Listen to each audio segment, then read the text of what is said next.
Segunda carta de Paulo a Timóteo. Esta carta, assim como a primeira, é chamada de carta pastoral, diferente das outras epístolas, que eram endereçadas a igrejas. Esta carta foi escrita para uma pessoa, para o jovem pastor Timóteo. Quando Paulo escreveu esta segunda carta, ele estava preso em Roma e ele já estava condenado à morte. Então essa carta, ela é maravilhosa porque ela contém as últimas palavras do apóstolo Paulo. São os últimos conselhos desse grande homem de Deus, não só para Timóteo, mas também para todos nós, igreja do Senhor. Nesse período que Paulo escreve essa carta, a igreja por toda a Ásia, ela estava sofrendo uma grande perseguição sob o reinado do imperador Nero, que, segundo os historiadores, foi ele que mandou executar, matar o apóstolo Paulo. Ainda segundo os historiadores, esta perseguição, ela deu início na época do incêndio em Roma. Nero, ele ordenou que colocassem fogo nas partes mais pobres de Roma para poder reconstruir a cidade.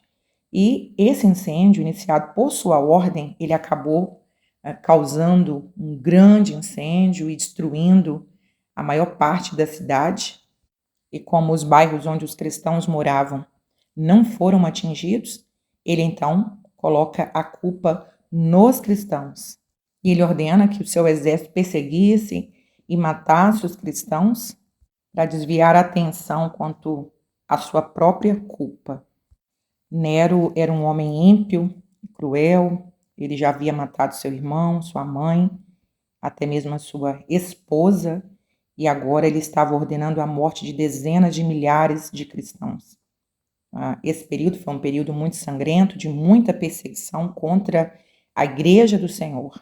Os crentes foram aprisionados, morreram de forma cruel, como crucificação, atacados por animais selvagens, queimados vivos, mas quanto mais se perseguia a igreja do Senhor Jesus, mais a igreja crescia.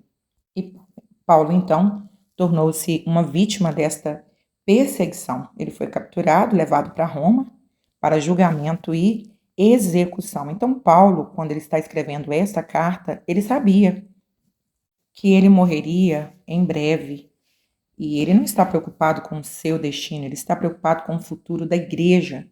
Então ele escreve a Timóteo pela segunda vez para encorajar Timóteo. Timóteo, que tinha muita timidez, talvez poderia ser abalado por causa desta perseguição, por causa da prisão e morte do apóstolo Paulo. Então essa carta ela tem esse propósito, encorajar esse homem de Deus que continuaria a pregar o evangelho como um discípulo amado de Paulo. Então, durante essa carta, nós vamos perceber que o apóstolo Paulo está triste porque algumas pessoas abandonaram a fé, mas ele também encoraja Timóteo a continuar pregando o evangelho até o dia da volta do Senhor Jesus. Vamos então estudar segunda carta de Paulo a Timóteo. Segunda carta de Paulo a Timóteo, capítulos 1 e 2. Haviam dois grandes ataques contra a igreja do Senhor Jesus, que era a perseguição, que é um ataque externo, a perseguição de Nero, e um ataque interno, que era a influência dos falsos mestres. Então, só existe um antídoto contra esta apostasia. Só existe um remédio contra a perseguição e contra as heresias. É a proclamação da palavra de Deus. Então, se um crente ele está edificado na palavra de Deus, ele vai enfrentar a perseguição entendendo que a vida eterna é muito melhor, é superior à vida terrena. Então, ele tem essa esperança. E também, se ele está alicerçado, edificado na palavra de Deus, ele vai conseguir não só identificar os falsos ensinos, como também combatê-los. Então, esses 4 capítulos dessa segunda carta, eles se resumem nisso, na responsabilidade do obreiro, do líder, do servo de Deus, a responsabilidade para com a palavra de Deus. No capítulo 1, a ordem é guarda a palavra. No capítulo 2, a ordem é ensina a palavra. Capítulo 3, permaneça na palavra. E capítulo 4, pregue a palavra. Capítulo 1, Paulo começa encorajando esse jovem pastor que iria suceder o apóstolo Paulo nessa missão de continuar pregando, ensinando a palavra de Deus. E Paulo lembra que ele tem 3 razões para ser corajoso. Primeiro, Paulo mostra para Timóteo que ele confia no chamado dele. Uma das coisas mais inspiradoras é sentir que nós somos amados e também temos o reconhecimento da nossa chamada. Verso 2, ele diz ao amado filho Timóteo. Verso de número 5, ele diz, olha, eu me recordo da sua fé. Eu sei que você tem uma fé sincera, verdadeira, não fingida. Você, Timóteo, tem um legado. Você é a 3ª geração dessa missão da proclamação do evangelho de uma fé verdadeira. A mesma fé que primeiro habitou na sua avó, depois na sua mãe, e eu estou certo que também essa fé habita em ti. Então, Paulo dava testemunho da fé firme, convicta de Timóteo. E em terceiro lugar, verso 6, ele lembra a Timóteo que Timóteo deveria ser forte e corajoso, porque ele havia recebido um dom de Deus, uma chamada de Deus. E que, portanto, verso 7, as qualidades de um verdadeiro ministro do evangelho deve ser coragem, poder, amor e autodisciplina. É alguém, verso de número 8, que não se envergonha. Paulo está dizendo, olha, você poderia ter vergonha de mim que estou encarcerado, mas, pelo contrário, você está participando comigo dos sofrimentos a favor do evangelho. Apesar das perseguições, Timóteo era um jovem posicionado. Quantas pessoas hoje, em meio à perseguição ao cristianismo, elas têm medo, vergonha de declarar a sua fé ou seu posicionamento quanto aos valores cristãos?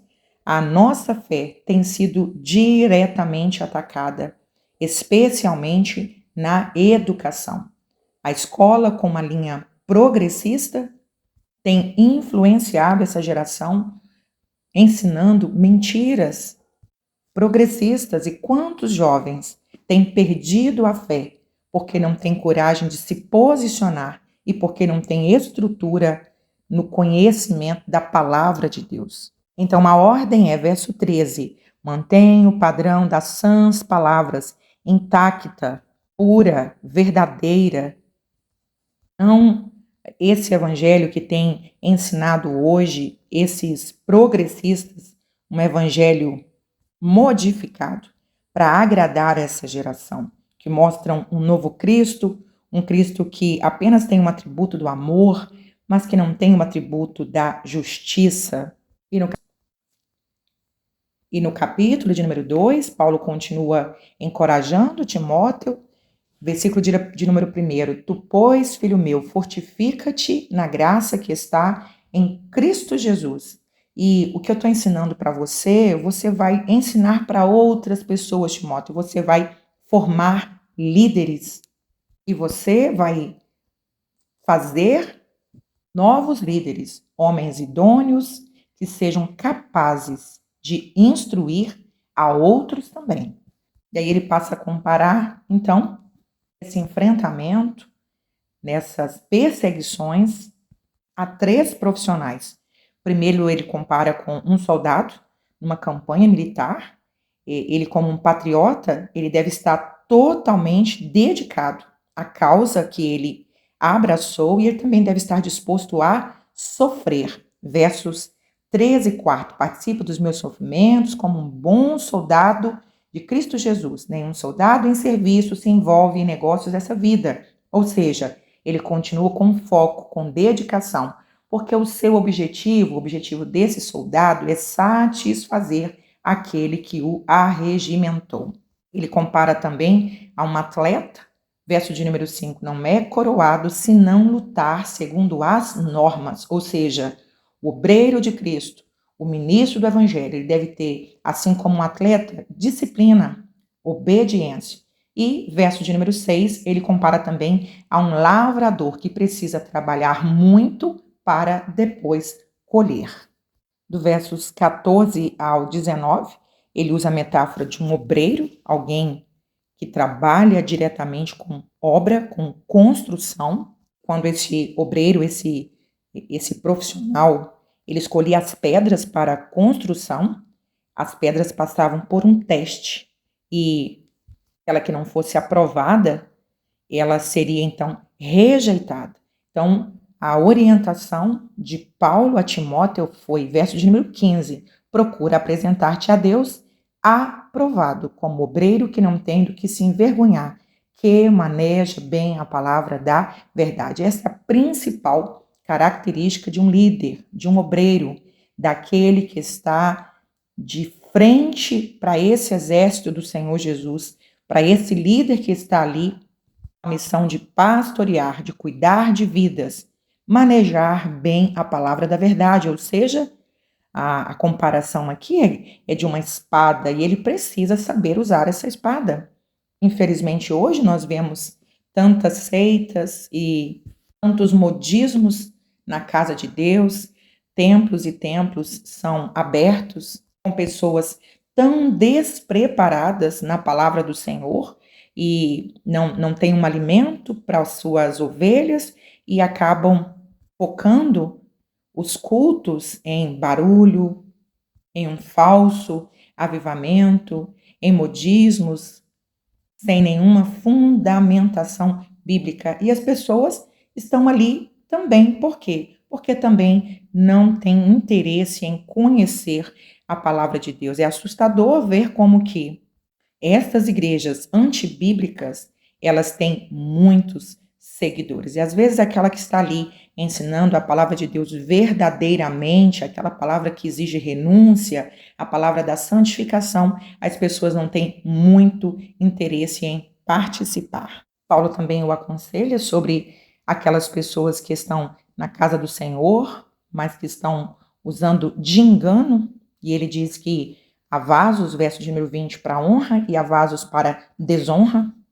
E Jesus também havia falado sobre isso, que o joio e o trigo, embora eles sejam muito semelhantes, eles vão crescer juntos, mas no final, o próprio Deus vai fazer, então, esta separação. O julgamento de Deus vai separar esse joio do trigo, que são os verdadeiros cristãos daqueles que são falsos. Portanto, ninguém deve se justificar dizendo que não quer frequentar a casa de Deus porque existem falsos profetas lá dentro. Jesus já tinha avisado que esse joio vai continuar até o dia do juízo de Deus. Então, nós precisamos, mediante ao que estamos estudando aqui, ter o conhecimento da palavra de Deus para não sermos enganados. E já que ele está falando para Timóteo, que é um jovem, verso 22, ele diz, olha, foge também das paixões da mocidade. E os principais desejos da mocidade é o prazer, que é esse apetite desordenado pelos prazeres carnais, o poder, que é uma paixão por posição, notoriedade, e possessão, que é um apetite descontrolado pela aquisição de bens materiais. Então ele diz, olha, você foge dessas coisas, que você vai ser tentado nessas áreas, mas você segue o quê? A justiça, a fé e o amor. Segunda carta de Paulo a Timóteo, capítulos 3 e 4. Como já comentamos nos capítulos anteriores, a igreja estava enfrentando dois grandes ataques. O primeiro ataque era um ataque externo, que era o ataque da perseguição de Nero, do Império Romano, contra a Igreja do Senhor, e o outro ataque era um ataque interno, que era a filtração de falsos mestres, ensinando mentiras, heresias para o povo de Deus. E Paulo então diz para Timóteo que esses ataques iriam se intensificar. Por isso, é importante que Timóteo permanecesse na palavra de Deus. Da mesma forma, hoje nós continuamos tendo os mesmos ataques internos e ataques externos, e precisamos manejar bem a nossa espada, que é a palavra de Deus, para vencermos tanto as perseguições quanto vencermos os ataques internos, que são essas heresias, esses falsos mestres que têm se multiplicado na casa de Deus. Então ele passa a dar uma lista das características desses homens. Ele diz que eles são arrogantes, egoístas, avarentos, desobedientes aos pais, ingratos, irreverentes, eles são traidores, eles são soberbos, mais amigos dos prazeres do que amigos de Deus, e eles infiltram nas casas, nas famílias, nas congregações e estão ali influenciando pessoas com mentiras. Ele cita aqui, segundo a tradição judaica, duas pessoas, Janes e Jambre, que resistiram a Moisés. A tradição judaica diz que eram feiticeiros egípcios que realizavam falsos milagres para atrair o povo e afastá-los de Deus. Lembrando que Éfeso era o centro da magia e de feitiçaria, então é bem provável que houvesse também no meio desses infiltrados pessoas que estivessem usando desse tipo de encantamento para iludir os crentes e afastá-los da fé verdadeira em Cristo Jesus. Versículo de número 12. Ora, todos quantos querem viver piedosamente em Cristo Jesus serão perseguidos. Que grande verdade! Aqueles cristãos que não se posicionam, que não são verdadeiramente sal e luz da terra, eles nunca serão perseguidos, mas todo aquele cristão posicionado na sua fé, nos seus princípios, estes são perseguidos. Verso de número 14, tu, porém, permanece naquilo que aprendeste e de que fosse inteirado, sabendo de quem o aprendeste. Desde a infância, verso 15, de modo você tem um legado da fé verdadeira, das sagradas escrituras, na sua essência, na sua pureza. Não se deixe enganar, não mude esse evangelho. Porque, verso 16, toda a escritura, toda, de Gênesis a Apocalipse, toda a escritura, ela é inspirada. A palavra inspiração aqui é o mesmo que sopro. Toda a palavra de Deus, ela é inspirada por Deus. Algumas pessoas vivem criticando a Bíblia dizendo: foi escrita por comedor de arroz e feijão como nós. Sim, foram homens.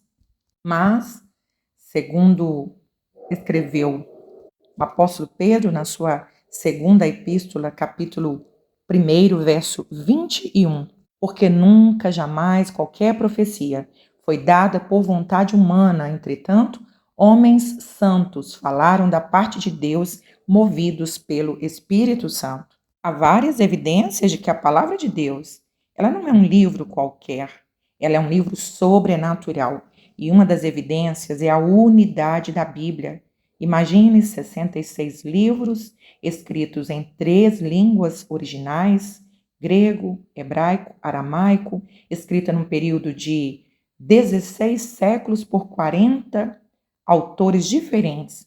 E você lê Gênesis e você lê Apocalipse e a Bíblia possui uma unidade. Por quê? Porque embora fossem 40 escritores, o autor da Bíblia é um só. O mesmo que inspirou Moisés foi o mesmo que inspirou a João no livro do Apocalipse. E uma outra grande evidência é a atualidade da Bíblia. Imagina um livro que está escrito há mais de 2000 anos e ele é muito atual. A palavra de Deus, ela é eterna. Ela também tem efeito na vida das pessoas. Nenhum outro livro tem o efeito que a Bíblia tem sobre a vida das pessoas. A palavra de Deus é a verdade que liberta e ela transforma a vida do mais miserável de todos os pecadores. E ela é inspirada para ensinar, para repreender, para corrigir e para educar na justiça. E no capítulo de número 4, Paulo vai finalizar a sua carta dizendo para Timóteo: pregue a palavra, aproveitando cada oportunidade. Pregue como? Olha, verso de número 2. Corrige, repreende, exorta com toda longanimidade e doutrina. Chegará um tempo, Timóteo, que as pessoas vão recusar ouvir a verdade. Mesmo que as pessoas não queiram ouvir, continue pregando o evangelho. Verso 5, tu, porém, ser sóbrio em todas as coisas, suporta as aflições, faz o trabalho de um evangelista, cumpre cabalmente o teu ministério. E aí, dos versos 6 a 8, ele vai então dar testemunho do seu ministério, dizendo: olha, eu cumpri a minha chamada, eu cumpri a missão que Deus confiou a mim. Quanto a mim, estou sendo já oferecido por libação, e o tempo da minha partida é chegado. Ele usa uma metáfora aqui, dizendo que ele é uma oferta que está sendo oferecida ao Senhor, e ele sabe que está próximo da sua morte. Então, ele, com alegria, ele diz o verso de número 7, combati o bom combate, completei a carreira, guardei a fé. Aquilo que Deus confiou a mim para fazer, eu fiz. E eu completei a carreira e eu guardei a minha fé. Não está triste porque está preso e condenado à morte.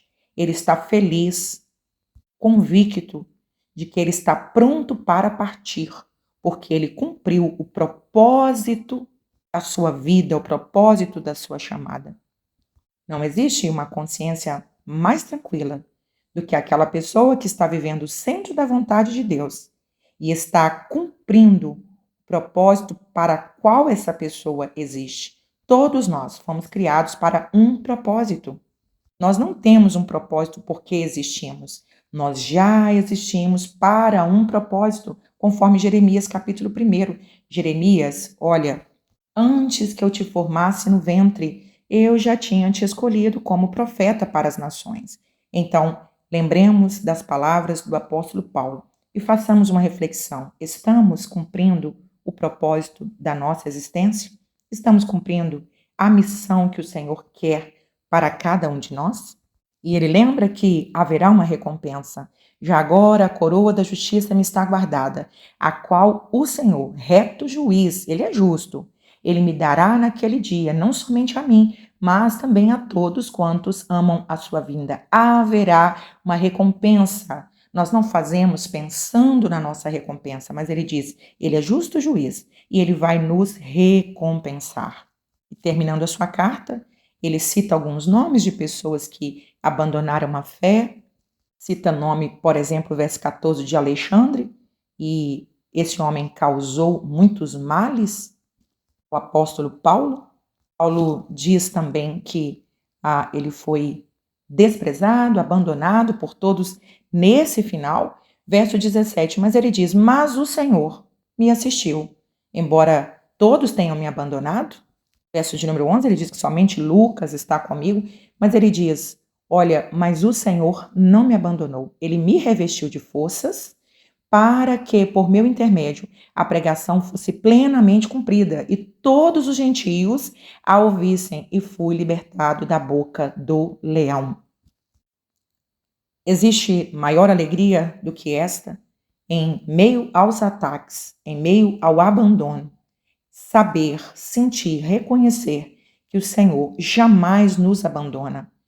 Este deve ser o nosso pensamento. Diante dos ataques, diante das perseguições, o Senhor está conosco, o Senhor está nos assistindo, o Senhor está nos revestindo de forças para que continuemos a nossa missão e Ele nos livrará da boca do leão.